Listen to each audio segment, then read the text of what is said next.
రాష్ట్ర విభజన తరువాత ఆంధ్ర రాష్ట్రంలో జరగబోతున్న మొట్టమొదటి జనాభా గణనకి సిద్ధం కండి. ఇది గడచిన కాలంలో మనం సాధించిన పురోగతికి అద్దం పట్టే ఒక నూతనాధ్యాయం.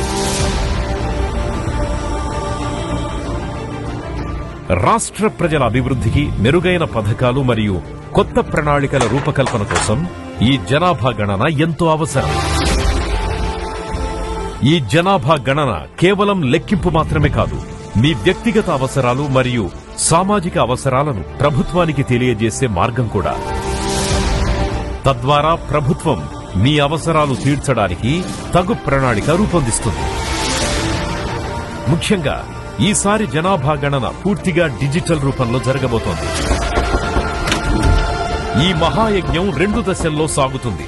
మొదటి దశలో భాగంగా ఇండ్ల జాబితా మరియు ఇండ్ల గణనలో ఎన్యూమరేటర్ మీ ఇంటిలో ఉన్న మౌలిక వసతులు మరియు మీరు వాడే పరికరాలకు సంబంధించిన వివరాలు సేకరిస్తారు.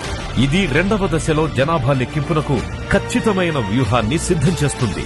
మే 1 నుండి మే 30వ తేదీ 2026 వరకు మీ ఇంటికి వచ్చే ఎన్యూమరేటర్లకు ఖచ్చితమైన వివరాలు అందించి రాష్ట్ర భవిష్యత్తు నిర్మాణానికి తోడ్పడండి. ఒకవేళ మీ వివరాలు మీరే స్వయంగా నమోదు చేసుకోవాలనుకుంటున్నారా? ఏప్రిల్ 16 నుండి ఏప్రిల్ 30, 2026 వరకు వెబ్సైట్ లేదా మొబైల్ ద్వారా మీ వివరాలను మీరే స్వయంగా భర్తీ చేసుకోవచ్చు. అలా నమోదు చేసిన తర్వాత వచ్చే స్వీయ గణన ఐడిని ఎన్యూమరేటర్ మీ ఇంటిని సందర్శించినప్పుడు వారికి అందజేస్తే సరిపోతుంది. మీరిచ్చే వివరాల వల్ల మీ పథకాలేవి ఆగిపోవు. మీ వ్యక్తిగత సమాచారం జనాభా గణన చట్టం ప్రకారం అత్యంత గోప్యంగా మరియు సురక్షితంగా ఉంచబడుతుంది. ఈ ప్రక్రియలో మీకెలాంటి సందేహాలున్నా సహాయం కోసం టోల్ ఫ్రీ హెల్ప్ లైన్ నంబర్లను సంప్రదించండి.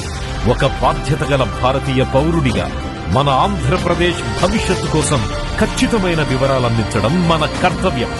రండి, మనమందరం ఈ చారిత్రాత్మక ప్రక్రియలో పాల్గొని జనాభా గణన 2027ని విజయవంతం చేద్దాం.